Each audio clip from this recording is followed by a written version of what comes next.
mereka kan bekerja sama, jadi membuka sekat-sekat. Jadi pemerintah nggak dianggap sotoy bisa sendiri gitu, tapi juga perusahaan obat terlibat di dalam negara itu, kemudian ahli-ahli juga ada di sana.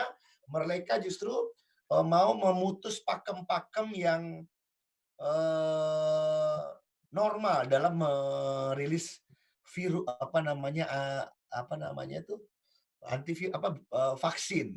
Karena kalau pakai logika normal, WHO mengumumkan. Jadi WHO baru mengumumkan beberapa pekan yang lalu bahwa 2020 vaksin sudah dipastikan belum akan ada, dan itu agak buat orang panik juga kan. Nah, tiba-tiba, Donald Trump dan segala elemen tadi sudah mengumumkan bahwa Amerika akan melakukan langkah-langkah di luar normal untuk menciptakan vaksin dengan segera. Dan mereka mengumumkan itu katanya Januari 2020 vaksin kira-kira bisa, dirilis. Nah, di sini kita belajar dia mengumumkan begini, jadi tadinya sudah ada 100 gabungan daripada kampus, lab akademik, lab swasta, kemudian peneliti, dan juga perusahaan-perusahaan besar yang berlomba. 100 kandidat vaksin. Dari 100 itu sudah terseleksi jadi 16 apa 14. 14 apa 16 yang kira-kira mulai melewati seleksi dari 100, kayak diayak ya, kayak ditapis gitu ya. Nah, yang menariknya adalah mereka membuat skenario masing-masing itu tidak menunggu mana yang satu akan jadi gitu. Jadi ya udah mana yang akan jadi itu dikira-kira, dibikin klaster-klaster sehingga dia sudah mempersiapkan. Nah, ini maksud saya pelajarannya menurut saya keren kalau bisa kita juga di Padang Panjang coba. Apa itu?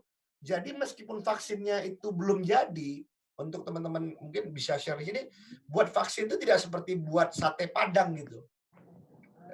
Ya harus ada prosedur-prosedur yang dilewati dan itu memakan waktu. Misalnya, satu vaksin sudah dipetakan peta genetiknya, kemudian dibuatkan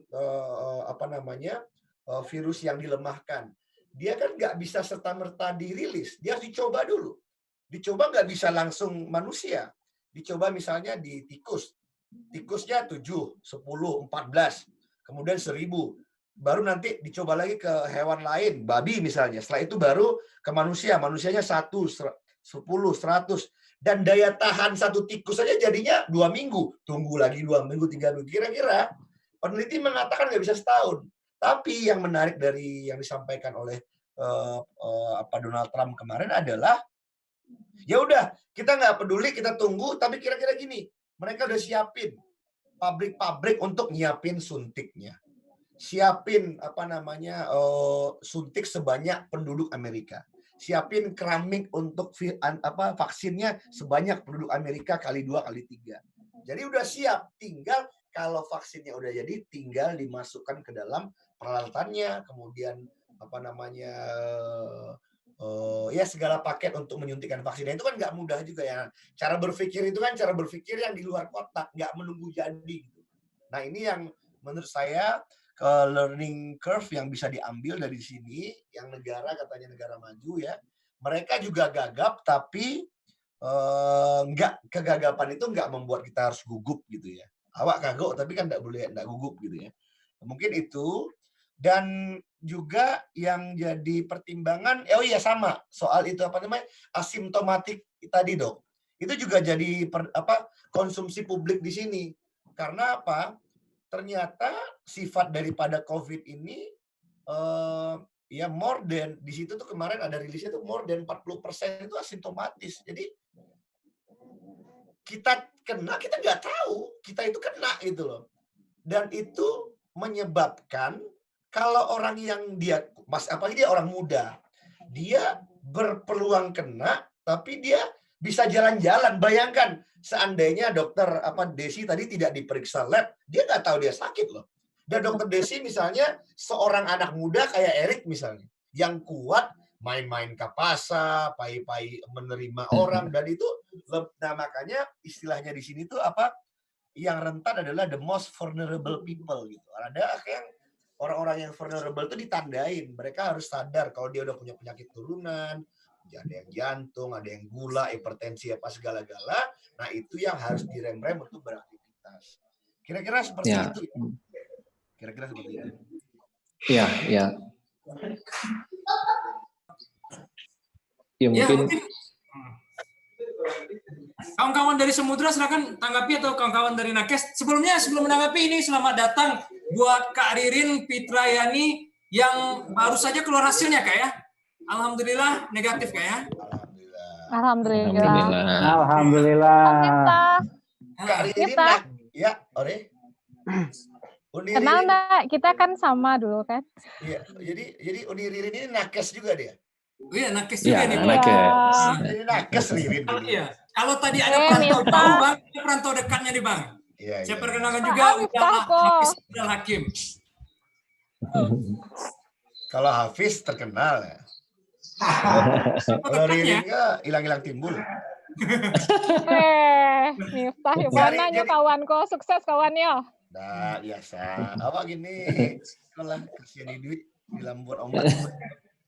Ya, mungkin Bang Min ada pertanyaan ini dari kawan-kawan kita, baik itu ada udah yang angkat tangan, udah Arya. Silakan udah Arya sampaikan pertanyaannya.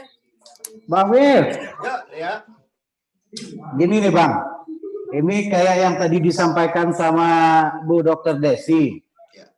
Bahwasanya efek psikis itu lebih berat ternyata dibandingkan yang ininya sendiri gitu kan.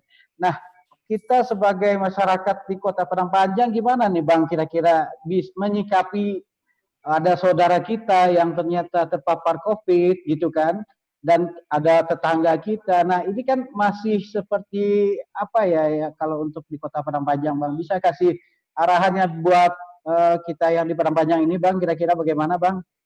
Oke, mungkin ini tidak ekspektasi saya ya, tidak my expertise ya, tidak keahlian gitu. Tapi mungkin karena orang rumah kita orang ahli itu, aco menangan-nangannya ngecek itu kan. Ayo itulah. Nah, jadi kita dengar-dengar juga dia jadi narsum, diwawancara, kita dengar-dengar dia ngomong apa. Mungkin izin nanti ibu itu kalau dia mendengar dia bisa memperbaiki nanti kalau saya salah. Tapi memang gini Pak, Bu Arya, apa ya? Jadi kita bisa pakai banyak point of view melihatnya.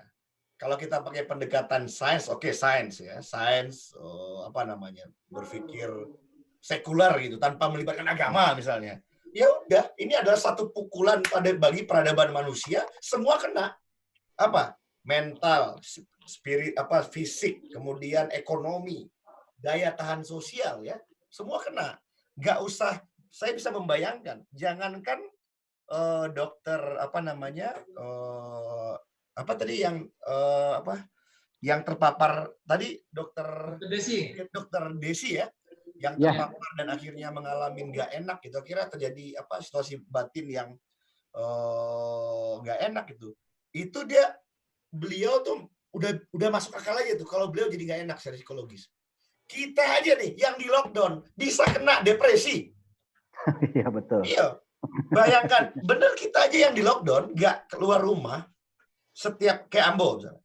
Bayangkan, Ambo dari Januari kemarin, kemudian tiba-tiba COVID, oke, baru nyampai kamari mantan anak untuk menyusul ibunya. Ya. Bayangkan, Ambo orangnya aktif, Ambo sangat ekstrovert, energi dari keramaian, kalau nggak bersama orang lain sehari, bisa gilo. Ambo hanya bersama jo anak saya berdua, umur 10 aja umur 5, dia orang rumah. Selama 3 bulan bayangkan. Wah itu konflik udah kayak perang dunia itu. Iya. Kan? Tapi pada akhirnya, nah itu tadi kita memilih untuk manusia itu juga punya daya adaptasi yang tinggi kan.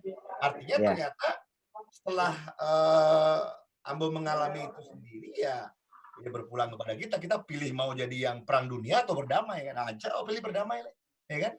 Nah, jadi kalau nyola agak berapi pak iya kabesnya jauh. Nah, ya kan karena itu dialami dan banyak sekali sekarang kan yang jadi diskusi di sini fatigue gitu. Mungkin teman-teman di Padang Panjang masih bersyukur ya. Mungkin di Siko Zoom itu sudah bagian kehidupan orang ya. Jadi Yuda Karangjo tinggal di rumah dan yang jadi debat fatigue gara-gara Zoom, bayangin. Ya Allah. Kayak Bang Sandi tadi, bayangkan kayak Bang Sandi tadi. jam 8 Zoom Jawa, setengah jam. Tambah lo Zoom yang lain. Sa Indonesia, sa dunia kawannya.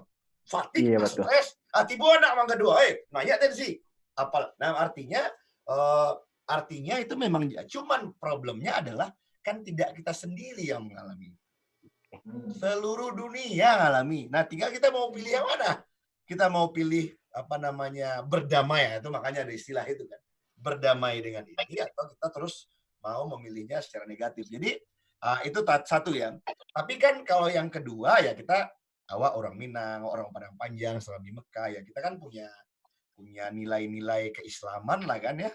Ya Allah sudah menakdirkan ini semua dan Allah tidak akan memberi ujian kepada manusia selagi manusia itu bisa menghadapinya. Tadinya Ambo berpikir hadis itu berlaku pribadi. Oke, ujian Erik sebatas Erik, ujian Miftah sebatas Miftah. Sekarang kita melihat dengan COVID itu, hadis itu berlaku untuk peradaban manusia. Ya kan? Iya, semua. Ya Allah pasti yakin, ini disiapin, ini ngetes nih. Manusia ini seperti apa? Manusia ini menghadapi COVID apa? Kita Padang Panjang misalnya, Allah kasih ujian, mereka mau ngapain? Mereka mau egois atau mereka mau berbagi? Mereka mau konflik atau mereka mau bekerja sama? Kan gitu kan? Saya mendengar cerita misalnya ada cerita-cerita mudah-mudahan ini tidak di Padang Panjang. Misalnya ada orang yang memonopoli APD, ada orang yang menimbun alat kesehatan. Nah, itu ujian bagi dirinya. Tapi pada akhirnya ketahuan juga, kan kira-kira seperti itu kan ya? Ada yang memilih misalnya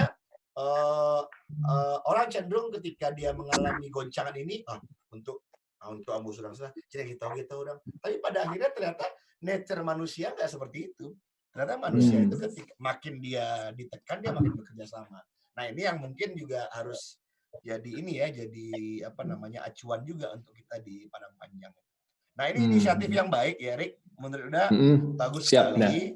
Karena nggak mungkin, kita nggak bisa sendiri. Jadi maksudnya gini, ini semua ada gitu. Jadi walaupun yang batang tubuhnya mungkin di kesehatan, tapi ini efek pantulnya kemana-mana, sebagaimana yang Bang disampaikan loh. Apa? Sosial, ke kesehatan mental, ke ekonomi. Makanya tidak bisa kita mengatasinya sendiri. Jadi kalau kita hanya mengandalkan misalnya some extent, contoh wali kota Padang Panjang doang yang nggak akan selesai. Nggak akan bisa dia, karena nggak sanggup dia. Nggak akan sanggup, karena ini udah dia mesti sama-sama gitu. Jadi membutuhkan peran semua pihak ya, Bang Ifya. Semua pihak harus terlibat. Jadi kalau kita bisnis as usual, cara biasa nggak akan sanggup. Nah, tapi dari setidaknya hampir 1 jam pembicaraan kita ini, Padang Panjang sudah bagus, dan kita belum ada korban meninggal, dan mudah-mudahan ya kayak gini nih, syiarnya penting, jadi orang tahu kan. Karena sebelum kita asumsikan vaksinnya ini kapan, jadinya setahun lagi. Artinya orang mengistilahkan new normal. Berarti sampai setahun ke depan vaksin itu ada, ya mungkin laptop di dunia ini menghasilkan vaksin dan bisa diproduksi massal untuk seluruh umat manusia yang Padang Panjang bagian daripada itu, berarti kehidupan kita belum akan kembali seperti dulu. Jadi jangan bayangkan kita akan kembali seperti dulu dengan cepat gitu. Jadi protap menjaga jarak, protap menjaga meskipun area kebersihan ya kan, kalau makannya jarang cuci tangan, sama udah kan. Nah, awak ada orang Malay kan, orang Malay makannya biasa nggak bisa, awak harus cuci tangan gini lah ya kan. Nah, ya kan. Minum cik baduo dah.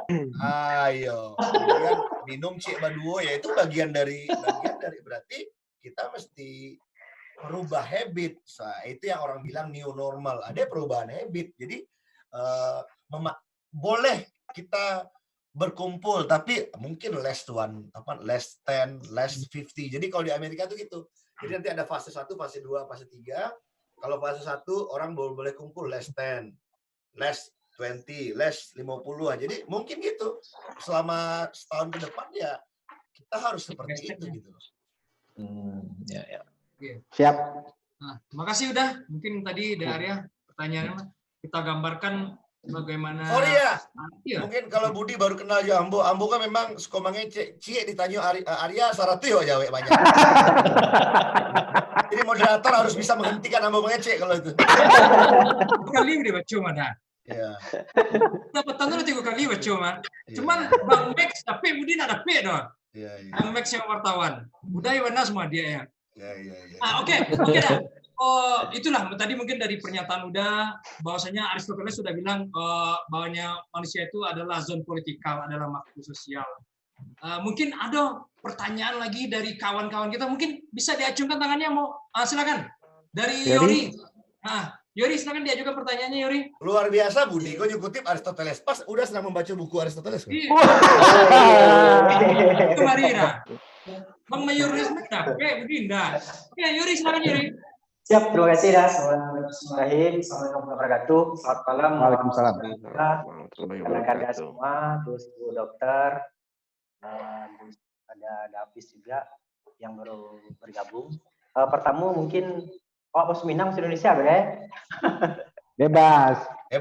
Ini kan nanti mau disiarkan kan? Ya. Iya.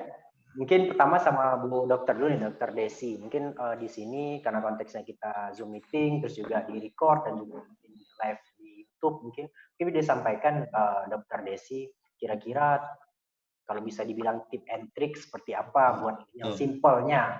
Karena kan kalau yang di orang muda ini kan sangat menggampangkan, dalam tanda kutip menggampangkan semua hal. Contoh kayak physical distancing, terus misalnya hal-hal yang lain, misalnya mungkin ada panduan medis praktis dari dokter mungkin yang sudah berpengalaman dan juga menjalani COVID-19 ini mungkin seperti apa yang bisa kita lakukan. Itu yang pertama. Terus yang kedua ke Uda Miftah nih. Ya. Tadi ada yang menarik yang disampaikan tadi masalah new normal. Jadi new normal tadi disampaikan, tadi udah dibaca-baca juga sih dulu normal seperti apa, kondisi seperti apa sih. Nah mungkin yang punya waktu sekintik ya. Kira-kira dengan memposisikan sebagai orang milenial gini kok dengan kondisi new normal kok awak harus seperti kira-kira untuk menyikapi yang itu.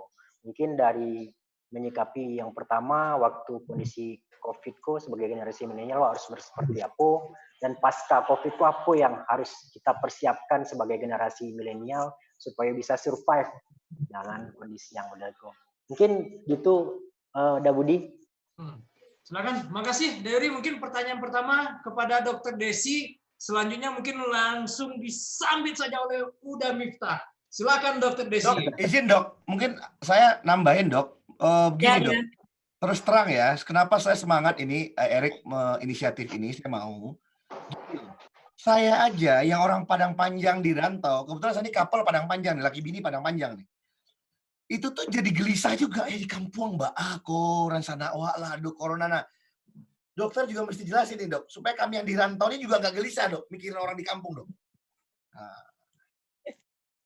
Silakan Dok. Bang Miftah. Dari pertanyaan Pak Yori tadi mungkin ada beberapa yang perlu kita sikapi bersama. Yang pertama, kita harus waspada selalu. Jangan sampai kita menganggap, oh yang COVID itu kan orang lain, bukan saya. Jadi jangan ada pikiran seperti itu. Kita menganggap semua orang adalah COVID. Supaya kita waspada. Contoh, caranya setiap kontak dengan orang, kita jaga jarak, kemudian pakai masker selalu, cuci tangan, setiap habis melakukan kegiatan. Kita anggap saja, seperti saya contohnya nanti di rumah sakit, akan menganggap semua pasien yang datang ke rumah sakit adalah COVID. Nah, artinya kita harus waspada dulu dengan APD kita. Termasuk juga dengan mungkin saudara-saudara kita di luar, jangan anggap saudara kita itu aman gitu lah. Mendingan kita berpikir dulu nggak aman dulu gitu. Kenapa?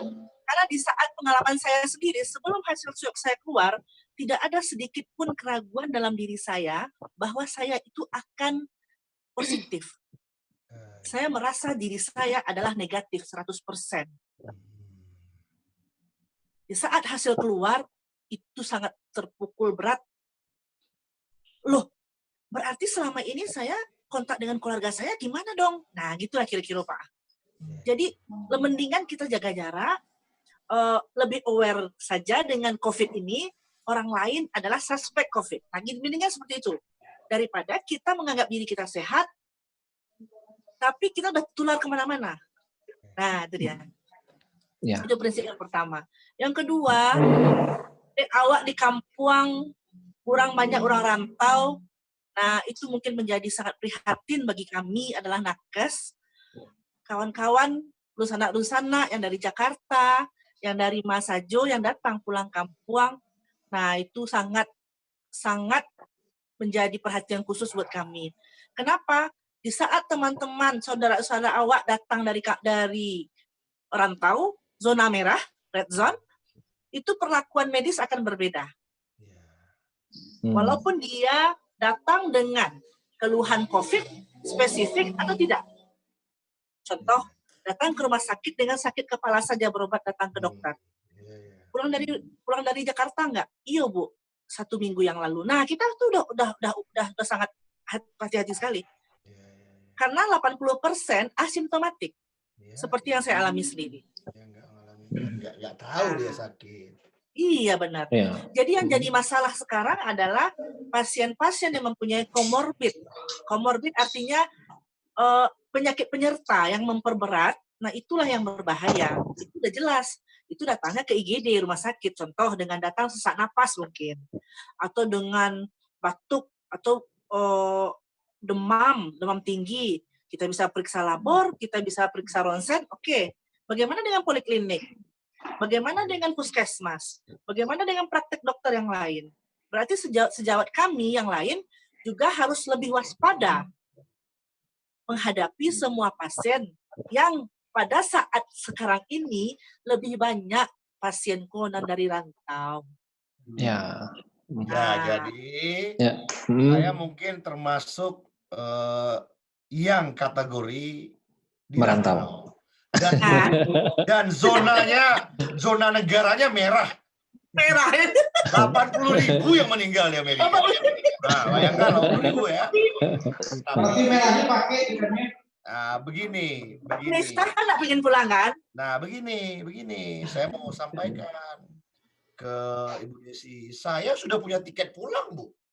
Aduh. Punya tiket pulang, saya mau pulang. Kita orang Minang. Kalau nggak pulang, barayut. Dari rantau ke Onde. Bisa gitu, Pak. Nah, bayangkan nih, Bu. Ini makanya perlu di dialog ini. Iya. Saya memutuskan untuk biarlah Anda pulang tahunku. Ya. Alhamdulillah. Angui tiket tuh, Bu. Angui, Bu, tiket tuh. Masya Allah. Nah, Perantau-perantau seperti Pak Miftah inilah yang kita pinginkan. Jangan gitu, bisa. Artinya, lewat ikhtiar ini, itulah Ransana, kawan-kawan sadonyo, kok mandanga, kok cerita dari Dokter Desi, ikol yang terjadi. Jadi jalan mencilok-cilok bantu mencilok masuk bioskop jo pulang kampung. Kok sayang kain indua di kampung, kawan-kawan di kampung di sana, tahan-tahan diri. Bayangkanlah, ala dokter Desi, kok rupanya dokter dokter selepannya nggak balonya. Awak indah dokter. Jadi janganlah pulang dulu. Ala menanggal langsung. Makanya sengaja ambo patah minta pokoknya mesti yang A1 sehingga bisa benar-benar tuh terasa gitu ya. Nah, kalau nggak lebih hebat dan lebih top daripada Dokter Desi, janganlah pulang. Cuman ada pelajaran juga, Dok. Berarti dokter kan sosok yang antibodinya bagus. Sehingga tidak vulnerable kan. Sehingga tidak tambah parah dan tidak berujung pada pneumonia gitu ya. Pertanyaannya, bagaimanakah kita harus supaya menjadi orang yang punya daya tahan tubuh kuat? Nah, itu perlu itu, Dok. Yang paling penting sebenarnya, Pak, dengan kondisi seperti ini, kalau terpukul pasti. Pada awalnya terpukul pasti. Tapi kita, karena kita umat beragama, kita dekat dengan Allah, minta pasrahkan ke Allah bahwa ya Allah, saya reda dengan ketetapan Engkau ya Allah. Ringankan beban ini, ringankan perasaan ini, dan karena saya ikhlas. Nah, di hari-hari kedua, hari ketiga, Allah mulai ringankan itu. Nah, mungkin itu yang membuat imun saya mungkin lebih bertambah. Gitulah kira-kira. Psikis ya, Jadi, Bu M, psikis. dan berarti di samping, berarti penting ya dok ya, di samping gaya hidup yang sehat, Ya. di samping apa namanya ya tidur yang cukup, ada olahraga, makan, dan mana Arya? Inilah saatnya berhenti merokok. Ambolah berhenti merokok di COVID kok. Ayo. Jempol. Karena bos, karena dok, 3 bulan nggak ada orang bisa ngapain membeli rokok. Serius tuh? Nah ternyata di luar itu ternyata ada lagi yang lain. Kita harus apa namanya positif ya. Kalau kita stres itu justru gampang juga tambah sakit gitu kan? Psikologis ya, psikologis ya Bang. Jawabannya sebagai orang Muslim ya kita mesti bersifat pasrah dan ikhlas ya. Karena dengan itu kita akhirnya daya tahan tubuh kita jadi bentuk dengan kita bahagia tentunya hormon endorfin kita bukan lebih banyak memicu kita. Nah makanya sama dok, saya juga sama dok. Walaupun tiket angus tapi kita bahagia dengan anak-anak istri. Kan? Cuman agak sedih gak bisa ketemu Erik Arya lebaran tahun ini. Masih ada pertanyaan Yori tadi Dami? Yori anak muda new normal. Oh new normal. Jadi susah ya. New normal itu jadi kayak gimana ya? New normal itu tuh sebenarnya sebuah istilah ya, istilah di sains ya. Walaupun sebenarnya menjadi perbincangan masif gara-gara COVID, kita new normal. New normal tuh udah pernah ada dalam kehidupan kita. Misalnya, dulu orang gak ewa, bajalan gak basah. Ya, grand ya, grand mother ya. Bajalan tuh dari apa tuh? Dari mana tuh? Dari Kotolaweh itu bajalan. Tiba-tiba Babendi di adu roda kan gitu kan, sehingga orang Babendi. Nah Babendi ya sepeda, setelah sepeda ya motor. Nah itu kan kehidupan yang new normal bagi sebelumnya gitu. Poinnya adalah kehidupan tidak akan pernah sama lagi seperti hidup sebelumnya. Nah dalam hal itulah new normal ini. Tapi, nah ini ada yang menarik juga nih mungkin kalau ditanya ya, ada seorang sejarawan yang lagi top dunia ada di Amerika ini, namanya Harari, Noah Harari. Dia menulis tentang sejarah peradaban umat manusia. Dari umat manusia itu zaman pokoknya berburu meramu sampai sekarang gitu. Ternyata yang namanya pandemi itu bagian dari sejarah peradaban manusia. Yang dia bersifat siklus. Yang dilalahnya kita, generasi kita, manusia kita, mendapat bernama COVID-19. Hal yang bernama flu hari ini ya, ini ada Dokter Desi, Pak Milda mohon diluruskan. Yang namanya flu hari ini, dulu itu pandemi. Awak berdamam batuk pilek itu sekarang ini, dulu 1918 itu pandemi. Membunuh 50 juta orang di dunia, Pak. Tapi pada akhirnya peradaban manusia itu menyesuaikan diri. Nah, ada dulu wabah lepra, kusta, kemudian juga kolera ya. Nah, cuman dari tulisan Harari ini, risetnya terhadap sejarah umat manusia ini, pandemi itu terjadi. Setiap pandemi terjadi itu, tata dunia baru terjadi. Nah, itu yang mungkin perlu jadi catatan kita. Setiap pandemi terjadi, tata dunia baru terjadi. Apa itu? Berubah cara orang berperilaku, berubah ekonomi manusia, berubah relasi antar individu orang. Jadi, yang bisa dipastikan dengan new normal ini adalah karena ini pandemi bersifat global, tata dunia berubah. Maka dari itu mungkin saja akan banyak pekerjaan-pekerjaan lain hilang. Kenapa? Contoh hari ini Twitter di Amerika sudah mengumumkan akan menutup kantornya sampai tahun depan. Karena ternyata gara-gara pandemi ini terbukti bahwa banyak pekerjaan-pekerjaan bisa dihilangkan cukup dengan Zoom meeting. Bayangkan. Ya.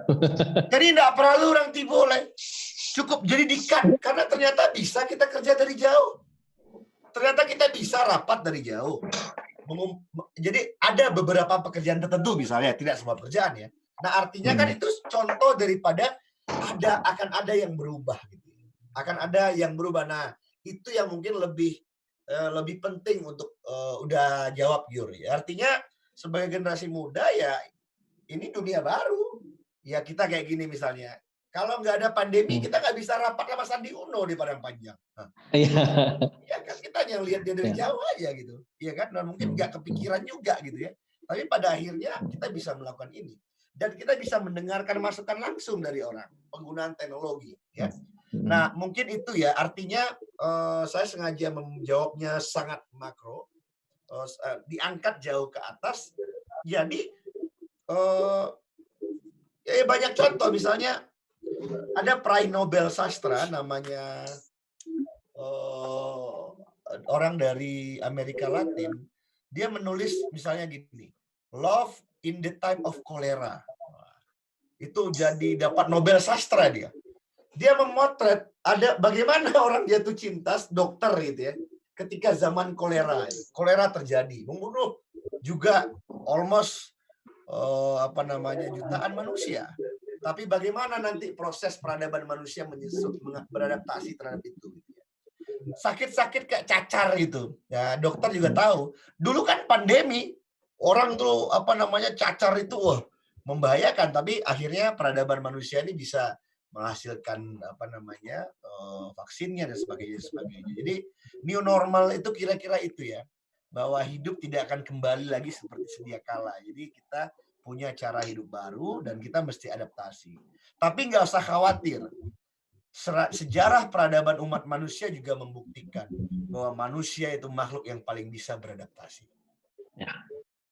Paling cepat beradaptasi. Nah, super sekali meeting Zoom kita malam ini, banyak mungkin tambahan-tambahan ilmu, tambah-tambahan yang kita dapatkan. Memang itu mana Arya tadi? Itu benar itu. 3 bulan berhenti rokok, kita coba rokok udah nggak enak lagi. Oh iyalah. Nah, makanya Arya berhenti merokok. Insyaallah. Jadi gini, Bang Miftah, gini partisipan semuanya, mungkin waktu juga yang memisahkan kita ini, Bang. Nah,